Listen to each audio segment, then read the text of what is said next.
It was 1985. I was 15 that year. It was safe. We could leave our doors unlocked, our garage doors up, didn't have to lock our cars at night. I lived in a very small town.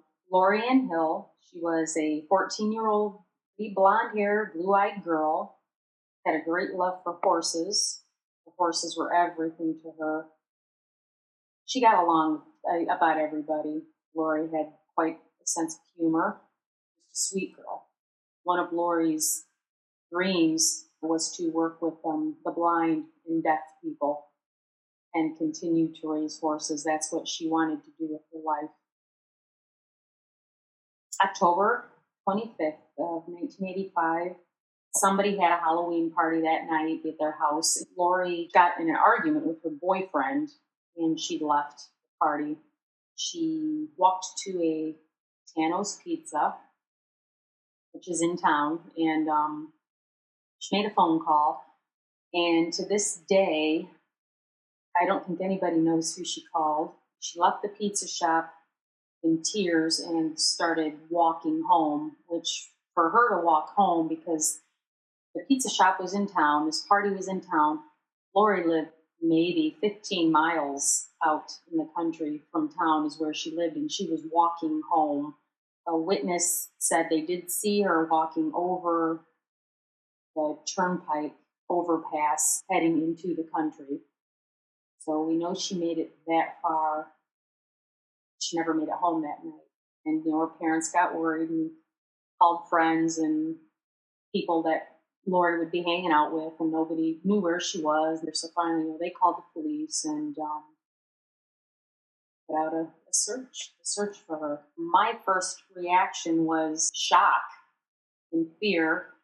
Kids didn't go missing in this town, in this farmland area. We just didn't go missing. It's a small knit town. Everybody knows everybody, and everybody knows everybody's business. A lot of people thought that, oh, she probably ran away. She ran away, or she wanted to go party with friends, or she met a new boyfriend and left with him or something. Her parents were like, no way. She wouldn't do that. One, she'd never leave her horses. And, two, she had a close relationship with her family. And she was real tight with her sister, Rachel. Everybody was out looking for her. We were posting flyers up everywhere. She was found 4 days after she went missing, October 29th, in a wooded area. She was beaten to death with a tire iron. She had been raped. Her clothes were missing. However, she had one sock left on her foot. I went numb. Girl my age, we had the same friends, was murdered. Stuff like this did not happen. And the girls were all worried, thinking, oh my God, is there a rapist out there? One of us, are we going to be next? Who's out there? Who did this to her? And are they going to continue doing this?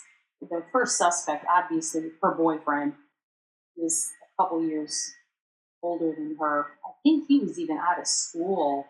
He did take a polygraph back in 1985, and it cleared him. He passed the polygraph in 85. I only knew of a couple of possible suspects, one of them personally. I don't know what led them to him, but I know they had a search warrant for, I believe his house and his vehicles, but nothing came up. One thing, and for the girls especially, things changed where we wouldn't go walk uptown by ourselves. We made sure somebody was with us. I think that changed the way we did things in a way. We stayed in groups now instead of, like, hey, I'll meet you at the football game tonight. Instead of that, we got rides and we would meet together. I don't think we were comfortable walking alone or being alone at night. The case stayed active for a few years, but when you don't have solid physical evidence to point the finger at someone directly, you have nothing to go on. This case was reopened in 2009. A lot of witnesses from that time, they either are forgetting what happened or forgetting what they said, and a lot of them have died. I hate saying this, but I don't believe this will ever be solved. And I hope I'm wrong. I really do, because I would love to see nothing more than justice happen for her.